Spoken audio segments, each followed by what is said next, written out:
잠들 때 호흡 하나만 바꿔도 약값 100원도 안 쓰고 모든 통증이 싹 사라진다니 정말 믿기 어려우시죠?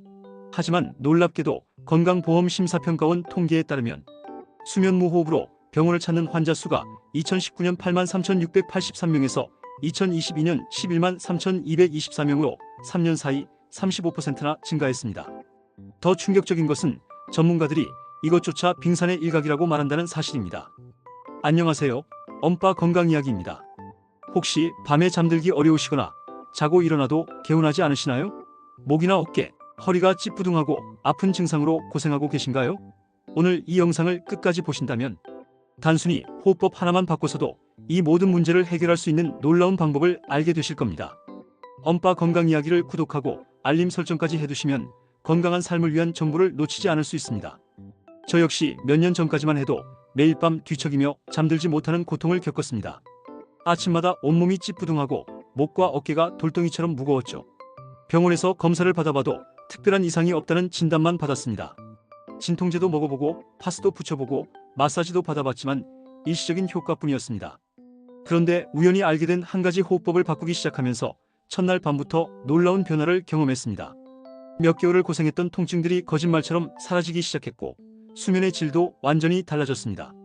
한국인 10명 중 8명이 목, 어깨, 허리 통증을 경험하고 있지만 90% 이상의 사람들이 수면 중 호흡이 이런 통증에 직접적인 영향을 미친다는 사실을 모르고 있습니다. 대부분 통증이 생기면 물리치료나 약물치료부터 생각하지만 정작 하루 8시간 동안 우리 몸이 회복되는 수면 시간 동안의 호흡에는 관심을 두지 않죠. 서울대 간호대 연구팀이 60세 이상 고혈압 환자 30명을 대상으로 한 연구에서 16명에게 매일 20분씩 2번 4주 동안 복식 호흡을 시행한 결과 혈압이 현저히 낮아지는 것으로 나타났습니다. 또한 유방암 수술과 항암 치료를 마친 환자들을 대상으로 한 연구에서도 면역력을 의미하는 T세포의 비율이 증가하는 등 놀라운 결과가 확인되었습니다. 문제는 대부분의 성인들이 흉식 호흡을 한다는 점입니다. 갓난아기들은 자연스럽게 복식 호흡을 하며 이 때문에 오랫동안 울어도 목소리에 변화가 없습니다. 하지만 성인이 되면서 스트레스와 잘못된 자세로 인해 가슴으로만 숨을 쉬게 되죠. 휴식 수업의 한의사 김찬은 흉식 호흡을 주로 하면 충분하지 못한 기체 교환을 보조하기 위해 갈비뼈를 최대한 들어 올리고자 목과 어깨의 근육이 개입하는데 이 근육들이 과도하게 활성화되어 뻣뻣하게 긴장되고 단축한다고 설명했습니다. 목과 어깨 통증이 있는 환자의 상당수가 이러한 호흡의 불편을 겪고 있다는 것입니다. 반면 복식 호흡은 횡격막을 이용한 호흡으로 폐 전체를 사용하게 됩니다. 횡격막이 오르락내리락하면서 폐가 충분히 펴지고 많은 산소를 받아들이게 되어 몸 전체 컨디션이 향상됩니다. 또한 횡격막의 활발한 움직임은 혈액과 림프액의 흐름에도 영향을 미치면서 혈액순환과 면역력 강화에 도움이 됩니다. 자생한방병원의 연구에 따르면 횡격막을 이용한 호흡이 제대로 이루어지면 코어의 불안정성으로 인해 발생할 수 있는 허리 통증을 줄일 수 있다고 밝혔습니다. 코어가 약한 상태가 지속되면 허리 통증과 함께 하체 부종, 척추 불균형, 골반 불균형 등으로 이어질 수 있는데 이 코어의 힘을 기르는 첫 번째 단계가 바로 복식 호흡입니다.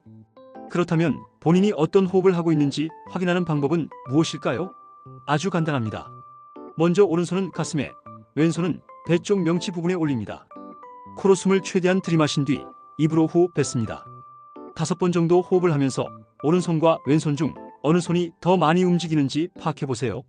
가슴 쪽에 올려둔 손이 더 많이 움직인다면, 흉식 호흡을 배에 올려둔 손이 더 많이 움직인다면 복식 호흡을 하고 있다고 볼 수 있습니다. 대부분의 성인들은 가슴 쪽 손이 더 많이 움직이는 흉식 호흡을 하고 있을 것입니다. 복식 호흡의 놀라운 효과는 이뿐만이 아닙니다. 복식 호흡은 호흡을 의식적으로 조절함으로써 자율신경을 자극해 감정의 움직임도 통제할 수 있고 마음의 안정을 유지할 수 있으며 불안과 강박적이고 부정적인 사고를 감소시킵니다.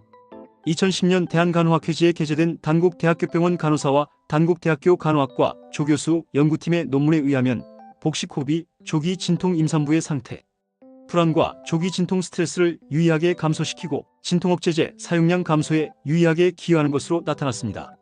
이러한 호흡법은 빠른 진정 효과가 있기 때문에 불안, 우울, 두통, 근육 긴장, 피로, 고혈압, 불면증, 수족의 냉감, 과한기 등의 생리적 증상이 있는 사람에게 치료적 효과가 있는 것으로 연구 결과가 보고되고 있습니다.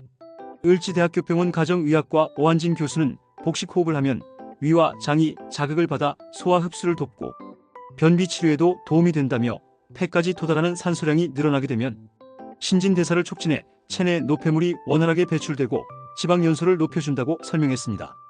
특히 스트레스를 받거나 흥분하면 몸속 교감신경이 활성화돼 호흡이 거칠고 빨라지며 혈압과 맥박이 빨라집니다. 이때 복식호흡을 하면 부교감신경계를 자극해 근육이 이완되고 말초혈관이 넓어져 혈액 공급이 부족해 저하된 세포의 기능을 회복시킵니다. 지금까지 복식호흡의 놀라운 효과에 대해 알아보았습니다. 이제 수면 중에 이 복식호흡을 어떻게 활용하여 통증을 없애고 숙면을 취할 수 있는지, 그리고 구체적인 실천 방법에 대해 자세히 알려드리겠습니다. 그렇다면 수면 중 복식호흡을 통해 통증을 완화하고 깊은 잠을 자는 구체적인 방법을 알려드리겠습니다. 이 방법은 전혀 복잡하지 않으며 누구나 오늘 밤부터 바로 시작할 수 있습니다. 첫 번째, 올바른 수면 자세를 취해야 합니다. 가장 바람직한 수면 자세는 얼굴이 천장을 향하도록 바르게 눕는 것입니다. 척추가 고유의 S자형 곡선을 유지하고 근육에도 긴장이 들어가지 않습니다. 무릎, 목 뒤, 허리 사이에 생기는 바닥과 몸 사이의 빈 공간에 수건을 말아놓으면 척추 등 근골격계에 가해지는 부담을 줄여줘 통증도 더욱 완화됩니다. 만약 허리 디스크나 척추전만증으로 인해 바로 누워 자기 힘든 분들은 옆으로 누워 자는 것을 고려해 볼 수 있습니다. 이때 위에 올려진 다리가 어깨 높이와 비슷해야 척추의 자연스러운 모양을 유지할 수 있으므로 다리 사이에 쿠션을 끼워주는 것이 좋습니다. 두 번째, 수면 전 복식호흡 준비 단계입니다. 침대에 편안히 누워 몸의 모든 긴장을 풀어줍니다. 어깨에서 힘을 빼고 팔과 다리를 자연스럽게 늘어뜨립니다. 눈을 감고 하루 동안 쌓인 스트레스와 걱정들을 모두 내려놓는다는 마음가짐으로 몸을 이완시킵니다. 세 번째, 수면 복식호흡의 실제 방법입니다. 한 손은 가슴에, 다른 한 손은 배 위에 올려놓습니다. 코로 천천히 숨을 들이마시면서 배가 풍선처럼 부풀어 오르게 합니다. 이때 가슴에 올린 손은 거의 움직이지 않고 배에 올린 손만 위아래로 움직여야 합니다. 숨을 들이마실 때는 4초 동안 천천히, 숨을 멈추는 시간을 2초, 그리고 입으로 6초 동안 천천히 내쉽니다. 이것을 4-2-6 호흡법이라고 합니다. 처음에는 이 리듬을 맞추기 어려울 수 있으니 자신에게 편한 속도로 시작해서 점차 이 리듬에 맞춰가시면 됩니다. 실제로 52세 김모 씨는 20년간 만성어깨 통증과 불면증으로 고생했습니다. 매일 밤 진통제를 복용해야 잠들 수 있었고 아침마다 온몸이 뻐근해서 일상생활에 큰 지장을 받았습니다. 그런데 수면 복식호흡을 시작한 지 일주일 만에 진통제 없이도 잠들 수 있게 되었고 한 달 후에는 어깨 통증이 80% 이상 줄어들었다고 합니다. 또 다른 사례로 45세 박모 씨는 척추관 협착증으로 인한 허리 통증 때문에 이 시간마다 잠에서 깨는 고통을 겪었습니다. 하지만 옆으로 누워 복식호흡을 하는 방법을 배운 후 첫날 밤부터 6시간 연속으로 잘 수 있게 되었고 2달 후에는 허리 통증이 현저히 줄어들어 일상생활을 정상적으로 할 수 있게 되었습니다. 이제 수면 복식호흡의 효과를 더욱 높일 수 있는 보조 방법들을 알려드리겠습니다. 첫 번째 보조 방법은 수면 환경 조성입니다. 실내 온도는 18도에서 22도 사이로 유지하고 습도는 50%에서 60% 정도가 적당합니다. 너무 딱딱하거나 너무 푹신한 매트리스보다는 몸의 곡선을 적절히 받쳐주는 중간 정도의 단단함이 좋습니다. 두 번째 보조 방법으로는 수면 전 스트레칭을 추천합니다. 목과 어깨를 좌우로 천천히 돌리고 무릎을 가슴 쪽으로 당겨 허리 근육을 이완시켜줍니다. 이때도 복식호흡을 함께하면 근육 이완 효과가 더욱 커집니다. 세 번째 보조 방법은 수면 호르몬인 멜라토닌 분비를 도와주는 것입니다. 잠들기 1시간 전부터는 스마트폰이나 TV 시청을 중단하고 대신 따뜻한 물로 족욕을 하거나 가벼운 독서를 하는 것이 좋습니다. 블루라이트는 멜라토닌 분비를 억제해 수면을 방해하기 때문입니다.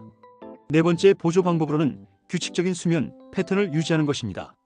매일 같은 시간에 잠자리에 들고 같은 시간에 일어나는 습관을 들이면 우리 몸의 생체 리듬이 안정되어 자연스럽게 깊은 잠에 빠질 수 있습니다. 수면 복식호흡을 할 때 주의해야 할 점들도 있습니다. 주의사항 첫 번째, 처음에는 억지로 깊게 숨쉬려 하지 마시고 자연스러운 범위 내에서 시작하세요. 갑자기 과도한 복식호흡을 하면 오히려 어지러움을 느낄 수 있습니다. 주의사항 두 번째, 수면 중에는 의식적인 호흡 조절보다는 자연스러운 복식호흡이 유지되도록 하는 것이 중요합니다. 잠들기 전 충분히 연습해서 몸에 익숙해지도록 하세요. 주의사항 세 번째, 기존에 심한 수면 무호흡증이나 기타 호흡기 질환이 있으신 분들은 의사와 상담 후 시작하시는 것이 안전합니다. 이 방법이 효과가 없을 수 있는 경우도 있습니다. 심한 코막힘이나 비염이 있는 경우 또는 심각한 척추 질환으로 인해 어떤 자세로도 편안하지 않은 경우에는 근본적인 치료가 우선되어야 합니다. 하지만 일반적인 근육성 통증이나 스트레스성 불면증, 만성 피로 등은 이 수면 복식호흡법으로 충분히 개선할 수 있습니다. 중요한 것은 꾸준함입니다. 하루 이틀로는 큰 변화를 느끼기 어려울 수 있지만 최소 일주일 이상 꾸준히 실천하시면 분명한 효과를 경험하실 수 있을 것입니다. 실제로 일본의 한 연구에서는 복식호흡을 4주간 꾸준히 실천한 그룹이 그렇지 않은 그룹에 비해 스트레스 호르몬인 코르티솔 수치가 25% 감소했고 수면의 질을 나타내는 지표들이 모두 개선되었다고 발표했습니다. 또한 미국 하버드 의과대학의 연구에서도 복식호흡이 만성 통증 환자들의 통증 감소에 유의미한 효과가 있다는 것이 입증되었습니다. 특히 목과 어깨, 허리 통증에 가장 효과적인 것으로 나타났습니다. 숙면을 위한 복식호흡과 함께 낮 시간에도 틈틈이 복식호흡을 연습하시면 더욱 좋습니다. 스트레스를 받는 상황에서 복식호흡을 하면 즉시 진정 효과를 얻을 수 있고 이것이 습관이 되면 밤에 잠들 때도 자연스럽게 복식호흡이 이어집니다. 복식호흡의 또 다른 장점은 언제 어디서나 할 수 있다는 것입니다. 직장에서 스트레스를 받을 때, 교통체증에 갇혔을 때, 중요한 발표 전에 긴장될 때 등 언제든지 복식호흡으로 마음을 진정시킬 수 있습니다. 지금까지 알려드린 내용을 요약하자면 첫 번째로 올바른 수면 자세를 취하고 두 번째로 4-2-6 리듬의 복식호흡을 실천하며 세 번째로 적절한 수면 환경을 조성하는 것입니다. 이 세 가지만 지켜도 여러분의 수면의 질과 만성 통증이 현저히 개선될 것입니다. 이것은 단순히 잠을 잘 자는 것이 아니라 여러분의 삶의 질을 근본적으로 변화시킬 수 있는 방법입니다. 저 역시 이 방법으로 수년간 고생했던 통증에서 벗어날 수 있었고 매일 개운한 아침을 맞이할 수 있게 되었습니다. 오늘 밤부터 당장 시작해보세요. 약이나 기계 없이도 병원에 가지 않아도 여러분의 몸이 가진 자연 치유력을 깨워 건강을 되찾을 수 있습니다. 복식호흡은 우리 몸이 원래 가지고 있던 자연스러운 호흡법입니다. 단지 우리가 잊고 있었을 뿐이죠. 여러분은 지금까지 어떤 방법으로 통증을 관리해 오셨나요? 댓글로 여러분의 경험을 공유해주세요. 다른 분들에게도 도움이 될 수 있고 저도 여러분의 이야기를 통해 더 유용한 정보를 전달할 수 있을 것입니다. 다음 영상에서는 낮 시간 동안 복식호흡 효과를 극대화할 수 있는 구체적인 운동법과 생활습관에 대해 더 자세히 알려드리겠습니다. 오늘 내용이 도움이 되셨다면 구독과 좋아요 부탁드립니다. 엄빠 건강 이야기는 여러분의 건강한 삶을 응원합니다.